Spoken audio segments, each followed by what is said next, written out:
Hello everyone. आप सब कैसे हैं? मैं उम्मीद करता हूं कि बहुत अच्छे होंगे और अपनी पढ़ाई को बहुत अच्छे से कर रहे होंगे। मैं Akash Kumar Bhadana ICT virtual classroom में आपका बहुत बहुत स्वागत करता हूं मेरे प्यारे बच्चों। और जैसा आपको पता है कि हमारा 11वीं क्लास है और हम लोग आपका देख रहे हैं पॉलिटिकल साइंस।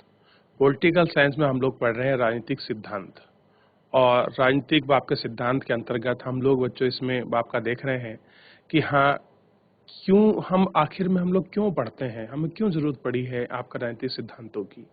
और हम लोग उसमें कल के लेक्चर में हम लोग रूसो, महात्मा गांधी और बहुत सारे ऐसे दार्शनिक रहे हैं, कार्ल मार्क्स जैसे, उन सभी दार्शनिक को हमने पढ़ा है, देखा है, उनको समझा है, उनकी थ्योरियों को हमने पढ़ा है। और हमने समझा है कि राजनीतिक जो है उसमें सिद्धांतों का क्या आपका महत्व है, किस प्रकार से कौन से सिद्धांत वो आपके मूलभूत हैं और किन सिद्धांतों को हमने अपने संविधान में आपके संजो कर रखा है।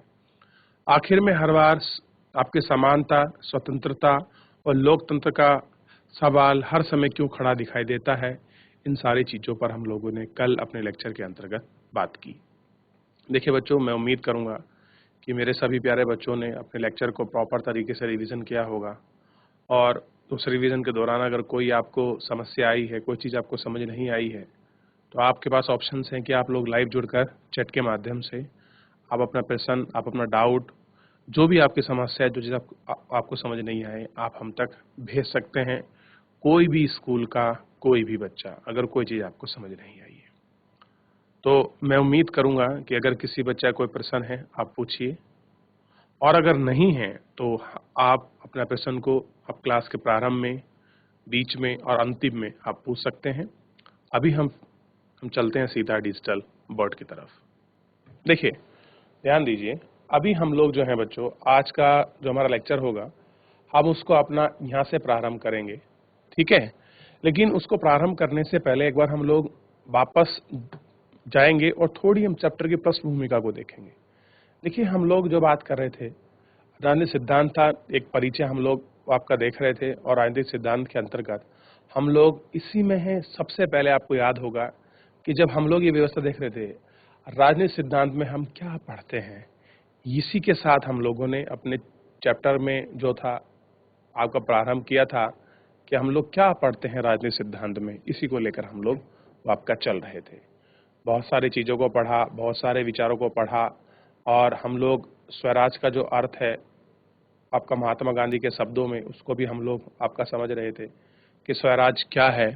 उन शब्दों को हम लोग देख रहे थे। इसमें कार्ल मार्क्स ने जो आपकी समानता को जरूरी बताया है, और जो आधुनिक रूसों के जो आपके सिद्धांत है, उनके अनुसार जो आपके स्वतंत्रता है वो क्या है, आपका जो मानव है उसका एक मौलिक अधिकार है। तो इन सभी को हम लोग अपने लेक्चर के माध्यम से एक एक करके हम लोग उनको बहुत अच्छे से उनको पढ़ रहे हैं, उनको समझ रहे हैं। देखिए, आज मैं जो शब्द मेरे को अच्छे इंपॉर्टेंट लगेंगे मैं उनको हाईलाइट करता चलूंगा।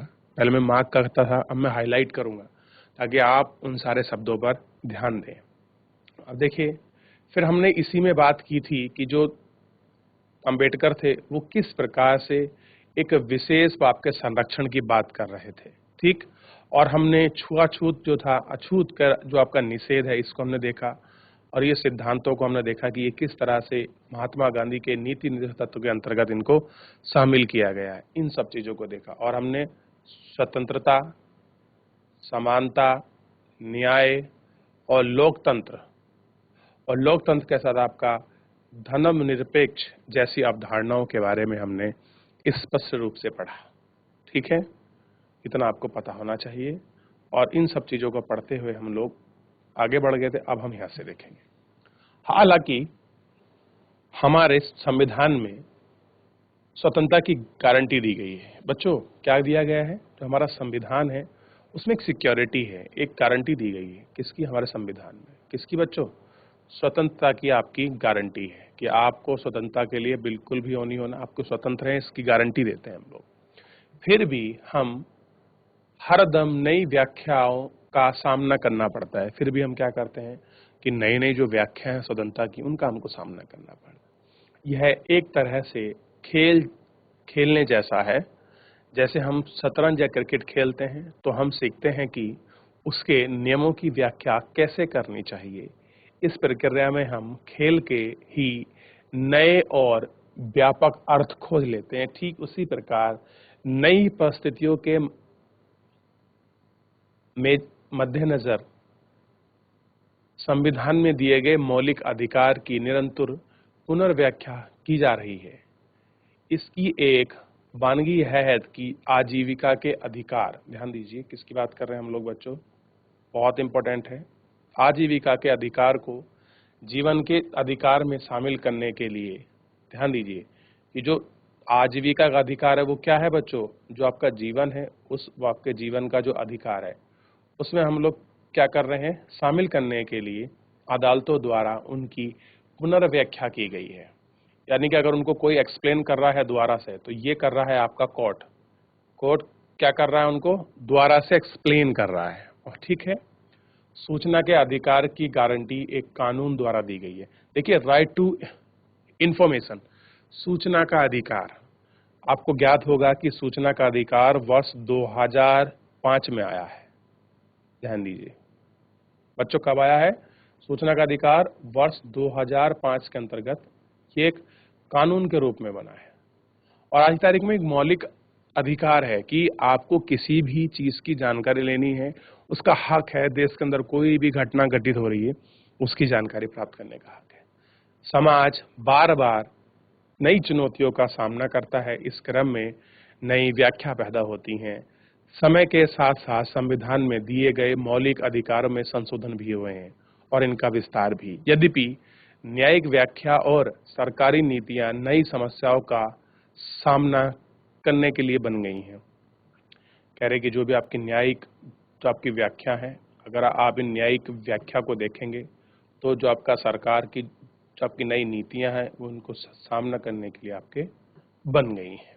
जैसे अब आगे देखिए, तीसरे, जैसे जैसे हमारी दुनिया बदल रही है हम आज़ादी और आज़ादी पर संभावित खतरों के नए आयामों की खोज कर रहे हैं। जैसे हमारा जो दुनिया है, जो हमारा समाज है, दुनिया का मतलब अपने देश और समाज में हो रही जो आपकी घटना है सामाजिक और राजनीतिक तौर पर, उनसे जो आपका बदलाव आएगा, तो जो हम आज़ादी के जो हमारे नए संभव खतरे हैं उनके जो आयाम हैं कि किस प्रकार हो सकते हैं, कैसे हो सकते हैं, हम उनको खोज रहे हैं। उदाहरण के लिए वैश्विक संचार तकनीकी दुनिया भर में आदिवासी संस्कृति या जंगल की सुरक्षा के लिए सक्रिय कार्यकर्ताओं का एक दूसरे से तालमेल करना आसान बना रही है। अब देखिए, आज की तारीख में जो आपका ग्लोबल कम्युनिकेशन जो टेक्नोलॉजी है, जो वैश्विक संचार है, आप जानते हैं कि दुनिया भर की संस्कृति, समाज, तौर तरीके को जोड़ने का एक बहुत अच्छा पारस्परिक आपको तरीका मिला है कि आप दूसरे, आप देश की, आप संस्कृति को, आप उसकी परस्परिटी को, आप उसकी विविधता को समझ सकते हैं, उन चीज़ों को देख सकते हैं। तो ये एक बहुत अच्छा तरीका हम लोगों को मिला है। ठीक, और वैसे भी आज की तारीख में विश्व दुनिया में व्यापक बढ़ती हुई चीज़ों में सूचना तकनीकी एक बहुत बड़ा माध्यम बना है लोगों को जन सुविधा पहुंचाने।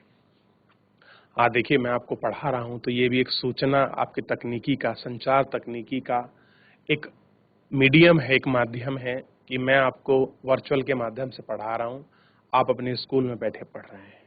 तो ये एक बहुत बड़ा स्वरूप है, उसी का एक अच्छा एग्जाम्पल आपके सामने है। ठीक है, आगे देखिए। इसके अलावा थोड़ा ध्यान देंगे इसमें, पर इनसे आतंकवादियों और अपराधियों को भी अपना नेटवर्क कायम करने में क्षमता मिलती है। अब देखिए, जितना किसी चीज का पॉजिटिव इम्पैक्ट होता है उसके कुछ नेगेटिव भी होते हैं। जैसे हम तो बात कर रहे हैं कि विश्व की संस्कृति को जोड़ेंगे, उसमें तालमेल बिठाने की हम लोग आपका बात कर रहे हैं, लेकिन इसी में समस्या ये है, जो भी आतंकवादी होते हैं और जो भी अपराधी होते हैं वो भी क्या करते हैं, इसके सहारे से बच्चों पता होगा वो अपने नेटवर्क को डेवलप करते हैं। क्या करते हैं कि जो उनका अपना नेटवर्क है वो उसको डेवलप करते हैं। तो ये सारी चीजें कहीं ना कहीं हमको दिखाई देती हैं। ठीक है, कायम करने में क्षमता दी थी। इसके अलावा भविष्य में इंटरनेट द्वारा व्यापार में बढ़ोतरी तय है। कह रहे कि अगर आप ध्यान रखेंगे भविष्य ऐसा आएगा जब भविष्य में क्या होगा, इंटरनेट के माध्यम से जो आपका व्यापार है उसमें बढ़ोतरी होगी। बच्चों, भविष्य में तो है ही, लेकिन आज देखिए कितनी ही ऑनलाइन शॉपिंग आपका चल रहा है। आपको कुछ भी खरीदना है, आप आज ऑर्डर करिए, आप उसको देखिए, 2-3 दिन के अंदर आपके पास पहुंच जाता है। आप ऑनलाइन पेमेंट कीजिए, आप कैश डिलीवर करिए, आप ये है उसकी किस्तें बनवाइए। हर तरह की सुविधा आपको प्राप्त करा रहे हैं। इन सुविधाओं को प्राप्त कराने में सरकार हर तरह से सक्षम बनी हुई है। ठीक, ये देखना है। इसका अर्थ है कि वस्तुओं तथा सेवा की खरीद के लिए हमें अपने बारे में जो सूचना ऑनलाइन देंगे उसकी सुरक्षा हो। कह रहे जो हम लोग हम कुछ चीज आपका खरीदते हैं, उसमें जो आपके सूचना देते हैं, तो हम ये चाहते हैं कि वो क्या हो, आपका सुरक्षित हो। इसलिए यूं तो इंटरनेट जन, अंग्रेजी में इंटरनेट का इस्तेमाल करने वाले नेटिजन कहा जाता है। जो इंटरनेट का इस्तेमाल करते हैं उनको क्या बोलते हैं बच्चों? ध्यान दीजिए, नया शब्द मिला है आपको, नेटिजन कहा जाता है। सरकारी नियंत्रण नहीं चाहते, लेकिन वे भी वैश्विक सुरक्षा और गोपनीयता बनाए रखने के लिए किसी न किसी प्रकार का नियमन जरूर मानते हैं। कह रहे कि गवर्नमेंट ये नहीं चाहती कि हम किसी पर आपका नियंत्रण रखें, उन पर रखें, लेकिन एक ऑप्शंस है, एक ऐसा होना चाहिए कि आदमी की जो सुरक्षा है, सिक्योरिटी है, और जो अपनी प्राइवेसी, गोपनीयता, वो उसको मेंटेन रखें। तो ऐसे कुछ नियम रूल जो है होने चाहिए। परिणाम स्वरूप यानी कि जो उसका रिजल्ट होता है, ये प्रश्न उठते हैं कि इंटरनेट इस्तेमाल करने वाले लोगों को कितनी स्वतंत्रता दी जानी चाहिए। ये तो बहुत बढ़िया कि अगर कोई व्यक्ति आपका इंटरनेट इस्तेमाल करता है, उसकी कितनी स्वतंत्रता वहाँ उसको मिली हुई है कि वो किस तरह की चीज़ों का प्रयोग कर सकता है। अब आप देखते होंगे बच्चों कि लोग क्या कर देते हैं कि सोशल मीडिया पर किसी को कमेंट कर देते हैं, किसी पर आपकी टिप्पणी कर देते हैं, तो उसके बहुत सारे इम्पैक्ट मिलते हैं। लोग कुछ ऐसी भ्रमित आपके वीडियो गिर देते हैं जिससे सांप्रदायिक माहौल खड़ा हो जाता है, तनाव की स्थिति बन जाती है, फिर वो गलत मैसेज लोगों में ट्रांसफर होता है, लोग उसकी वैसी धारणा बना लेते हैं। तो ये सारी चीजें आम रूप में आज की तारीख में फैल रही हैं, जिन पर सरकार का विशेष ध्यान है। क्या आप किसी अजनबी को अवांछनीय ईमेल भेज सकते हैं? देखिए, कोई ऐसा व्यक्ति है जिसे आप नहीं जानते, वो कौन है? अजनबी। क्या कोई आप किसी ऐसे अजनबी व्यक्ति को अवांछनीय मेल भेज सकते हैं? हम तो नहीं भेज सकते। क्या आप चैट रूम में अपने उत्पाद का विज्ञापन कर सकते हैं?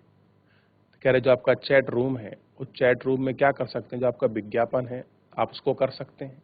क्या सरकार आतंकवादियों का सुराग लगाने के लिए किसी व्यक्तिगत ईमेल में ताक झांक कर सकती है? देखिए, अगर वो आतंकवाद का मामला है और अगर कोई व्यक्तिगत ईमेल में वो ताक झांक कर रहे हैं, तो इसके लिए थोड़ी कंडीशंस हैं बच्चों, आपको पता होना चाहिए कि ऐसा तो नहीं कर सकते। लेकिन अगर राष्ट्रीय सुरक्षा का मामला है, तो राष्ट्रीय सुरक्षा के मामले में आपके जो ईमेल है उनको खंगाला जा सकता है। कितना नियमन नियोजित है और किसको नियमन करना चाहिए, सरकार को या कुछ स्वतंत्र महानियामकों को? राजनीतिक सिद्धांतों में इन प्रश्नों के संभावित उत्तरों के सिलसिले में हमारे सीखने के लिए बहुत कुछ है, इसलिए बेहद प्रासंगिक है। और कह रहे कि इन सब चीज़ों को आपका सीखने के लिए बहुत ज़रूरी है और हमारे लिए प्रासंगिक है। बच्चों, प्रासंगिक का मतलब है ये हमारे लिए रिलेवेंट है। कैसे रिलेवेंट है, हम इनको देखते हैं और इनको जानते हैं। बड़ा एक स्टोरी मिला, इसको पढ़ लेते हैं, फिर हम लोग आगे बढ़ेंगे। प्राचीन यूनान में एथेंस नगर में सुकरात को सर्वाधिक विवेकशील व्यक्ति कहा जाता था। देखिए, सुकरात एक बहुत बड़े बाप के फिलोसफर थे, दार्शनिक थे, ठीक। और इनको जो है आपका ये मानिए कि यूनान में इनको बहुत बड़ा जो था आपको महत्व के रूप में इनको जाना जाता था। इनको बहुत महत्व आपका देते थे। और क्या थे एक बच्चों, ये बड़े ही बाप के विवेकशील व्यक्ति थे। क्या थे आपके? बड़े ही विवेकशील व्यक्ति थे। वह समाज, धर्म और राजनीति के बारे में प्रचलित मान्यताओं को सवाल के कटघरे में खड़े करते थे कि जितने भी मान्यता चल रही हैं उन सबको क्या करते थे, वो उस कटघरे में आपका खड़े करते थे और उनको चुनौती देने के लिए प्रसिद्ध था।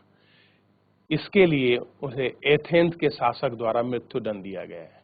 कह रहे जो वहाँ का शासक था एथेंस का, उन्होंने क्या किया, इसलिए उन्हें मृत्युदंड दिया। सुकरात के शिष्य प्लूटो, अभी हम बहुत देर से आपका प्लूटो पढ़ रहे हैं, ध्यान देना। सुकरात के ही बाप के शिष्य हैं बाप के प्लूटो ने उनके जीवन और विचारों के बारे में विस्तार से लिखा। प्लूटो ने अपनी पुस्तक द रिपब्लिक में सुकरात के नाम से एक चरित्र गढ़ा और उसके माध्यम से इस सवाल की जांच पड़ताल की कि न्याय क्या है। अब देखिए, जब आपके सुकरात मर जाते हैं, जब उनको फांसी हो जाती है, तो उनको जो शिष्य हैं वो उस पर बात करते हैं आपका मेनली कि जस्टिस क्या है, न्याय क्या है, इस पर बात कर रहे थे।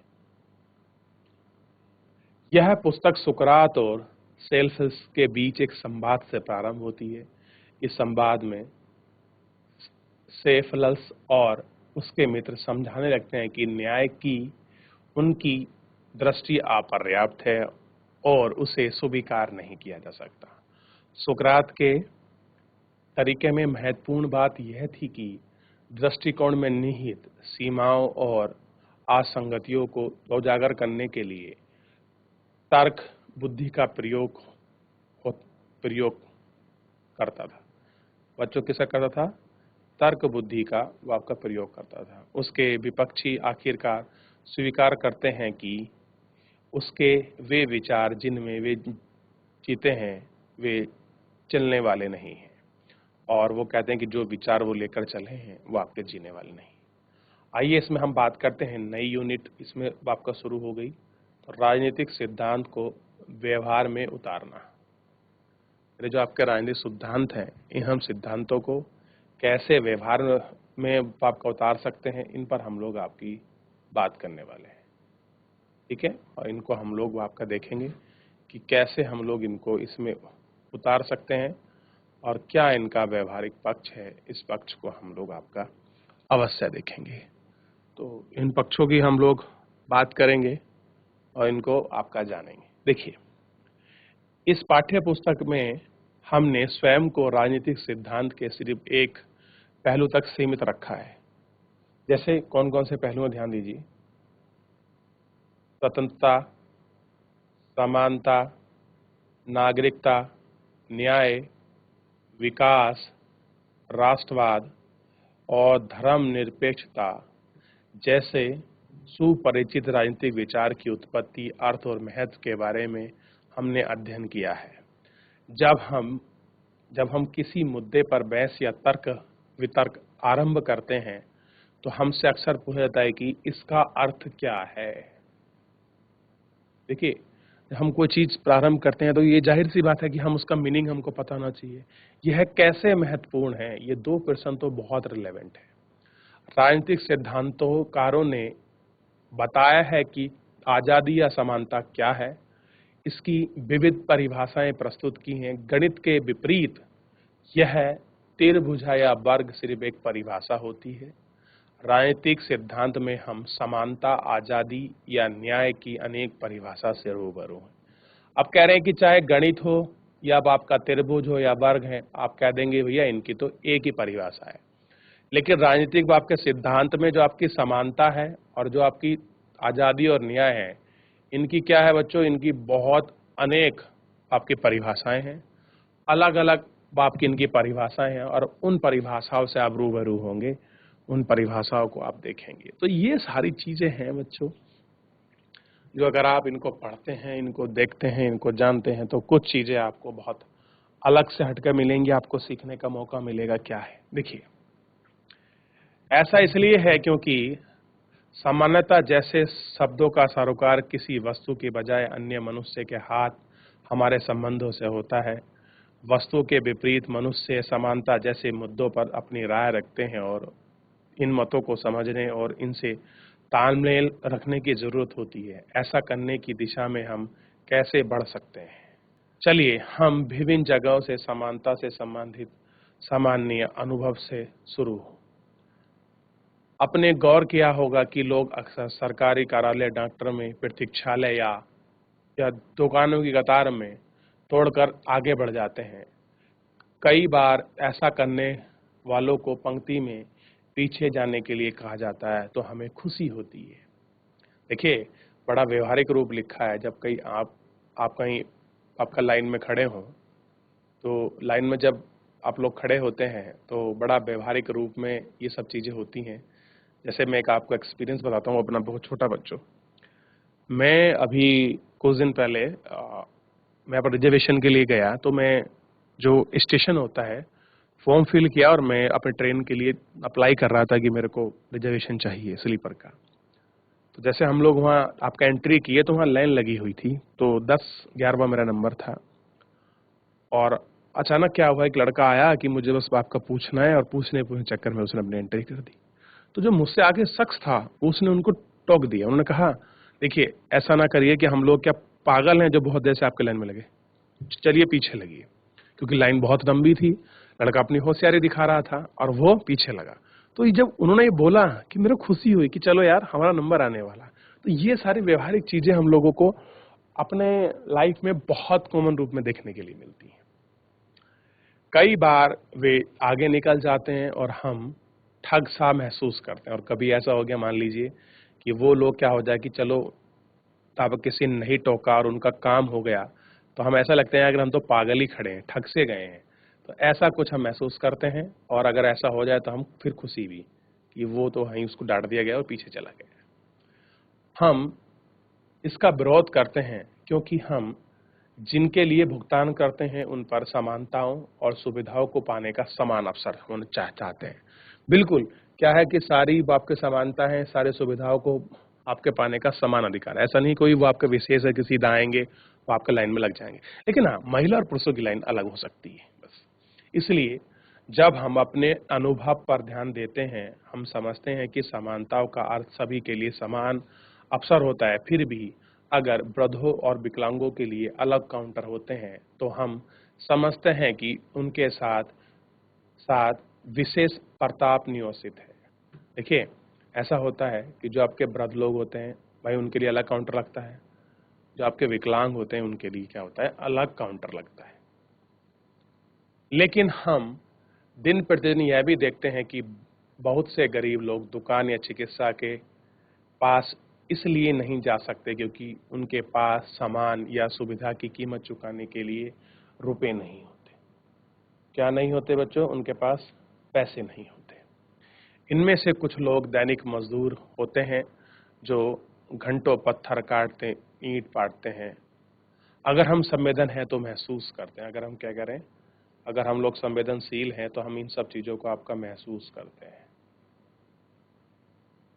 फील करते हैं कि क्या है। और यह अनुचित है कि समाज में कुछ सदस्यों की बुनियादी जरूरतें भी पूरा नहीं होती। कह रहे समाज में कुछ लोग ऐसे रहते हैं इनकी जो बेसिक जरूरतें वो पूरी नहीं होती। तब हम इस अनुभव से गुजरते हैं कि समानताओं में किसी न किसी प्रकार का निष्पक्ष बरतना जरूरी है, ताकि लोग अनुचित विशेष पोषित ना हो और आर्थिक कारकों की वजह से प्रतिकूल परिस्थितियों का शिकार ना हो।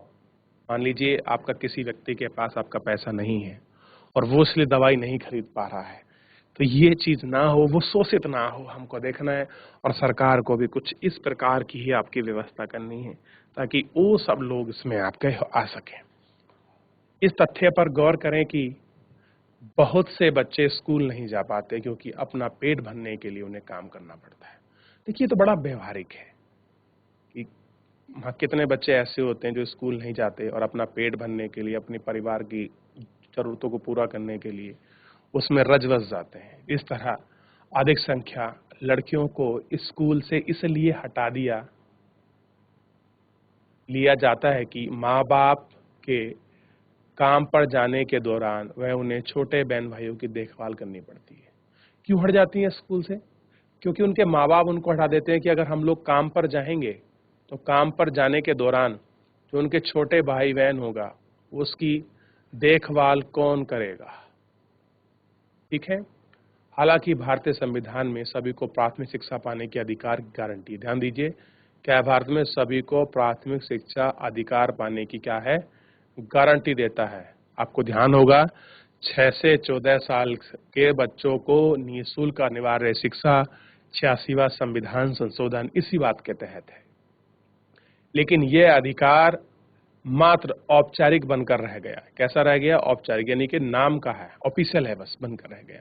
हम महसूस कर सकते हैं कि ऐसे बच्चे और उनके माँ बाप के लिए सरकार कुछ ज्यादा ही करना चाहती है ताकि वे स्कूल जा सकें। अब उन्हें क्या करना पड़ा, कुछ विशेष, ताकि वो लोग क्या चले जाएं, ऐसे में आपका स्कूल चले जाएं।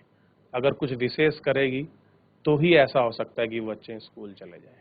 ठीक है, तो ये सारी चीजें हैं जो आपको देखनी है। इस प्रकार आप देख सकते हैं कि समानता के बारे में हमारे विचार काफी जटिल हैं।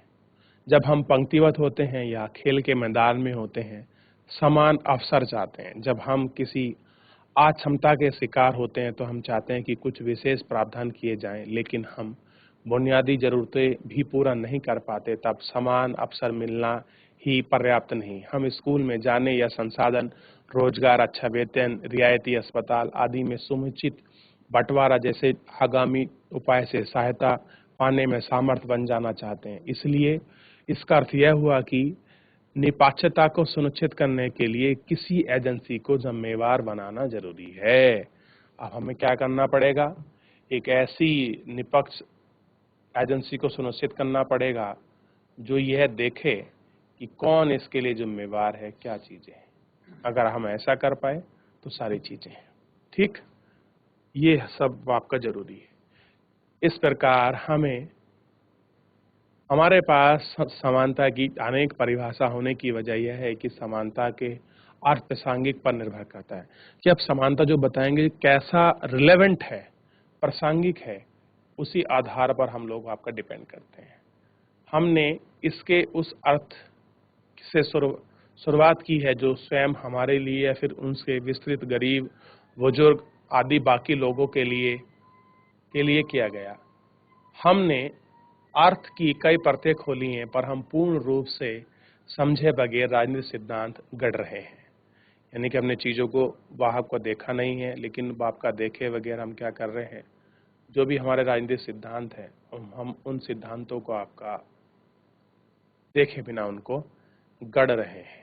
ठीक है, ये हमको थोड़ा सा ध्यान देना था और इसी को हम लोगों को बहुत अच्छे से हमने इसकी चर्चा की। तो बच्चों, आपको पता होना चाहिए कि राजनीतिक सिद्धांत किस प्रकार काम करते हैं। समानता और स्वतंत्रता की व्यापक जो आपकी प्रासंगिक जो आपकी परिभाषा है वो किस प्रकार बदलती है, क्या उनका स्वरूप है, उन सारे स्ट्रक्चर्स को, उन सारी स्थिति को, परिस्थितियों को आप लोगों ने अनुभव किया होगा और इसमें प्रासंगिक रूप से पढ़ा होगा। तो आज के लिए इतना ही बच्चों, क्योंकि समय समाप्त हो रहा है और मैं उम्मीद करूंगा कि मेरे प्यारे सभी बच्चे अपने लेक्चर्स को रिवीजन करेंगे। किसी प्रकार को डाउट होगा तो आप लाइव जुड़कर चैट के माध्यम से आप अपने प्रश्न हमसे पूछ सकते हैं। तब तक के लिए अपना ध्यान रखिए, स्वस्थ रहिए, अपनी पढ़ाई को बहुत अच्छे से करते रहिए और मुझसे जुड़ने के लिए आपका बहुत बहुत धन्यवाद।